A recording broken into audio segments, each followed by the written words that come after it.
περάσουμε στο επόμενο μας θέμα που έχει να κάνει με την διάλεξη του Πρέσβη της Ελλάδας, κύριο Κωνσταντίνου Μπίκα. Η ομιλία είχε θέμα Hellenism in Great Britain και πραγματοποιήθηκε στο Ελληνικό Κέντρο στις 3 Ιουνίου. Την εκδήλωση τίμησαν με την παρουσία τους ο Ύπατος Αρμοστής της Κυπριακής Δημοκρατίας, κύριος Ευριπίδης Ευρυβιάδης, η σύζυγος του κυρίου Μπίκα, Μαρία Μπίκα, πολλοί εκπρόσωποι συλλόγων αλλά και πλήθος κόσμου. Την εκδήλωση άνοιξε με καλωσόρισμα προς το θερμό κοινό η κυρία Αγάθα Καλησπέρα, η οποία μετά το χαιρετισμό της έδωσε το λόγο στην κυρία Κιδονιεύς, που προανήγγειλε τον κύριο Πρέσβη και διάβασε ένα σύντομο βιογραφικό του. Ας τις παρακολουθήσουμε. Your Graces, Your Excellencies, ladies and gentlemen, good evening. I'm Αγάθα Καλησπέρα, the director, and on behalf of the Hellenic Center, I welcome you all very warmly.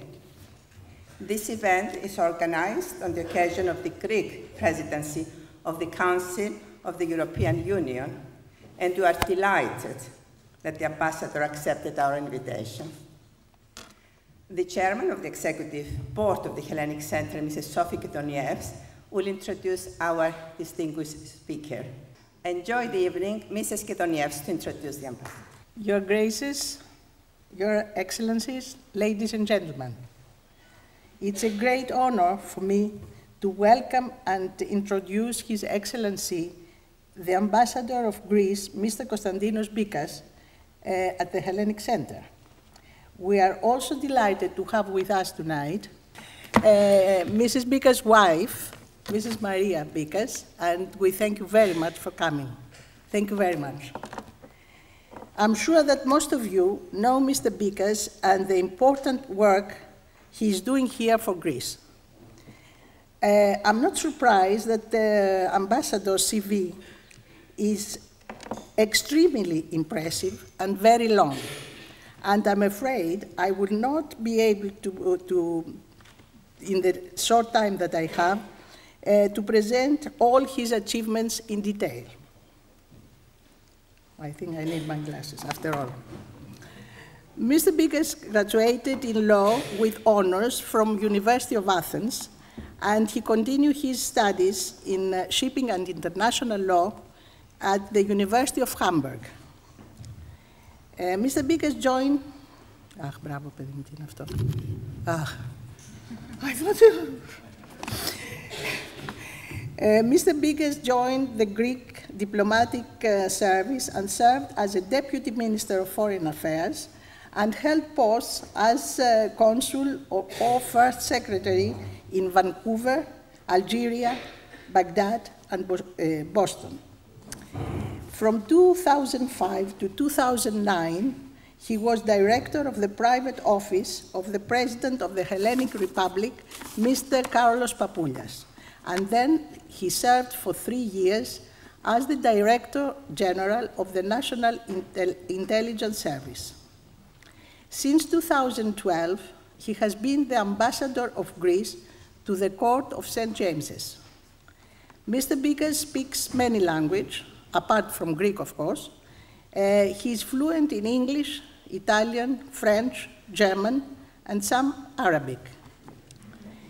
The ambassador has been honored by many governments, including those of the Hellenic Republic, Italy, Sweden, Denmark, Finland, Germany, and Austria.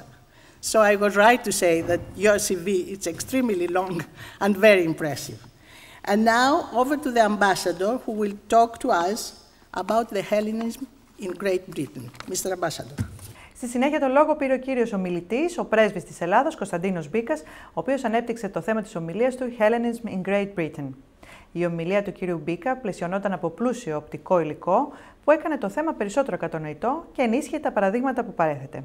Ο κύριος Πρέσβης ξεκίνησε με μια ιστορική αναδρομή ανατρέχοντας τους πρώτους Έλληνες μετανάστες στην περιοχή της Βρετανίας και συνέχισε μέχρι τη σύγχρονη εποχή αναλύοντας την πορεία των Ελλήνων, την ανάμειξη των πολιτισμών και της κουλτούρας και τέλος την εγκατάσταση του ελληνισμού σαν έθνος, κουλτούρα και πολιτισμό στην περιοχή της Βρετανίας.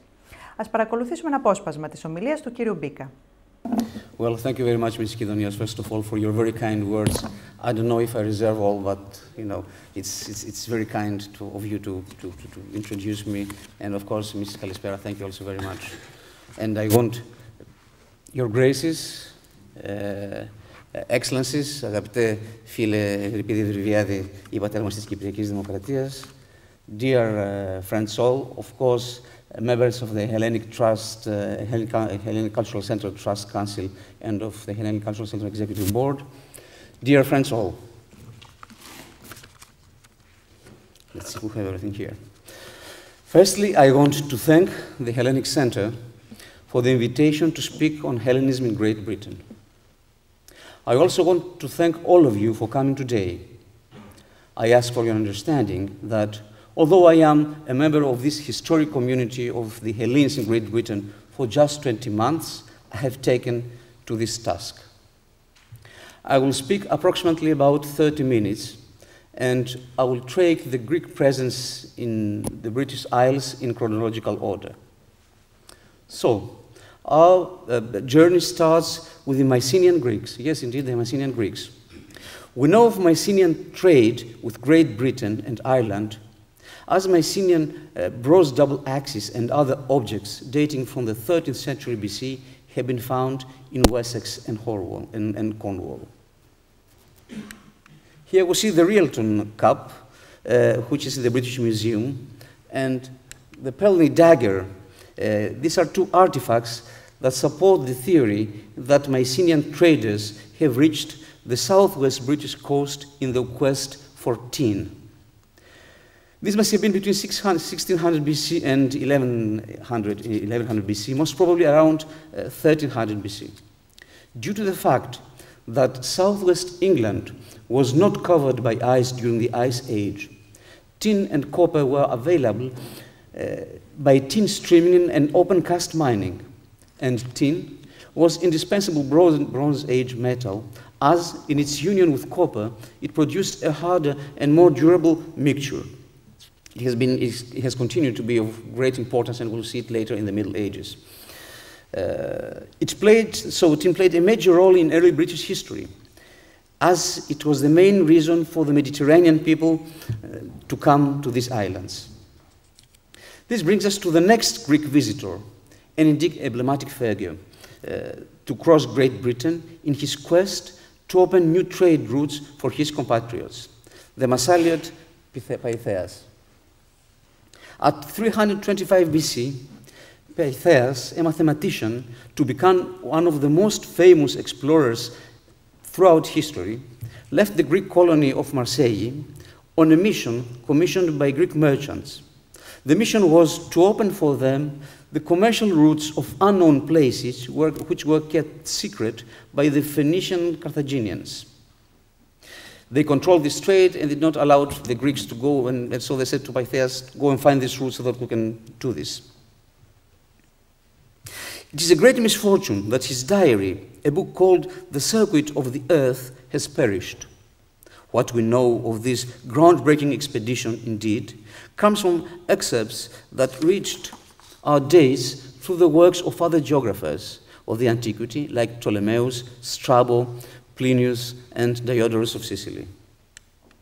Here we see a map from Ptolemaeus, which was based on information and a map from Pytheas. It's the British Isles, you see, island. It's not so much as it is today, but actually the accuracy is very interesting, as we see. And the next slide, we see now an idea of the route that Pytheas, one of the possible routes for Pytheas to take. One theory is that he went through the Gibraltar Straits because at the time the Carthaginians, that means that's Tunis today, they had good relations with the Greeks of Marseille, and they let him pass through. There is another theory that says that he could not do it, so he crossed by land, as you see, on the southern part of the Pyrenees, and then took a ship from there to reach Cornwall, where the tin is, and to explore all these areas. Pytheas circumnavigated Britain and produced a detailed map of it.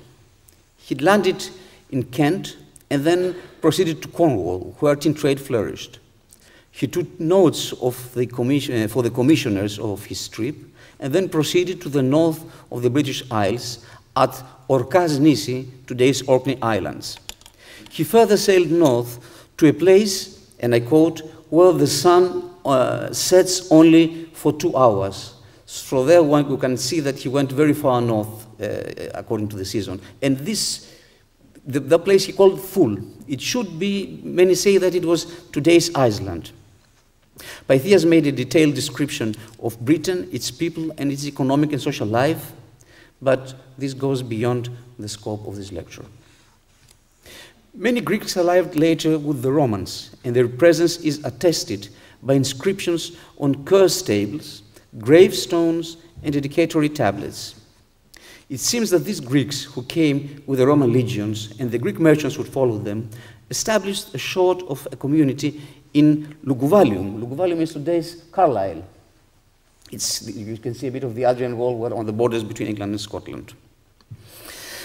That we think that they established a sort of a community because of the big number of inscriptions that we found through the excavations. This could have been the first Greek community in Great Britain. And here we see, we see one inscription. You can see the letters incorporated. It has been kind of, I will say what it says to you in Greek. It says, Okiano ke tithi Demetrios. Demetrios presented this to the sons of Poseidon, Okeanos and Tithi. A Greek was the first bishop of Britain, Aristobulus, Sanctus Aristobulus from Cyprus, who was ordained as Bishop of Britannia by St. Paul himself. He spread Christianism on these islands and received martyrdom here. It befalls another Greek bishop the honor to unify the British churches 600 years later from Aristobulus. This is the monk Theodoros of Tarsus from Asia Minor. He was ordained as the first Archbishop of Canterbury and united the then dispersed churches into an archdiocese. He is the first to carry the title of Primatus of all Britain. His work in unifying the British Church is duly recognized by British historians. Here we should mention the ties that the founder of the Byzantine Empire, Constantine the Great, had with Britain, as it was in Erboracum, today's York, that he was acclaimed emperor. Here we see his statue in front of the famous York Cathedral, and after the death of his father.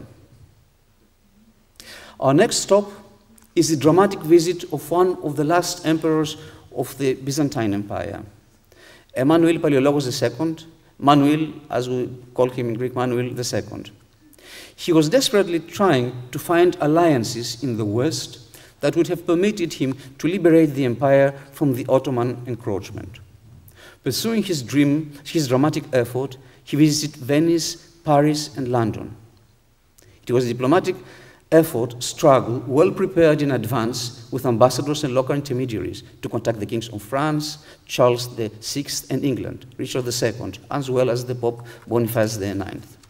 After staying for 2 months in Paris at the king's court, Manuel proceeded to Calais, at the time an English port.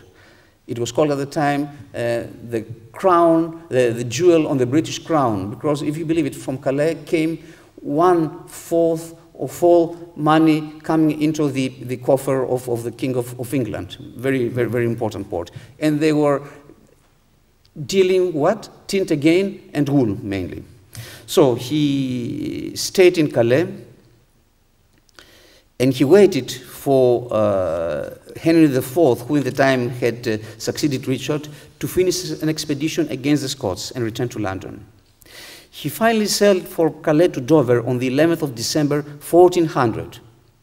After the king, here we see the Emperor Manuel, after the king had paid £400 for his stay in Calais, as it was duly noted. And as we can find today, the historians found all these numbers on what was paid there from that time. Manuel traveled from Dover to Canterbury, where he was received with great honors, and then escorted by Richard Lord Grey of Condo. He proceeded to Blackheath, and then he went to the Palace of Eltham. From the Annals of Thomas Walsingham, here we see Richard IV being crowned as King of England, and here we see Eltham, the Palace of Eltham, where Manuel II stayed. Εδώ να σας αναφέρουμε ότι ολόκληρη την εκδήλωση θα την παρακολουθήσετε προσεχώς στην εκπομπή με το φακό του Hellenic TV.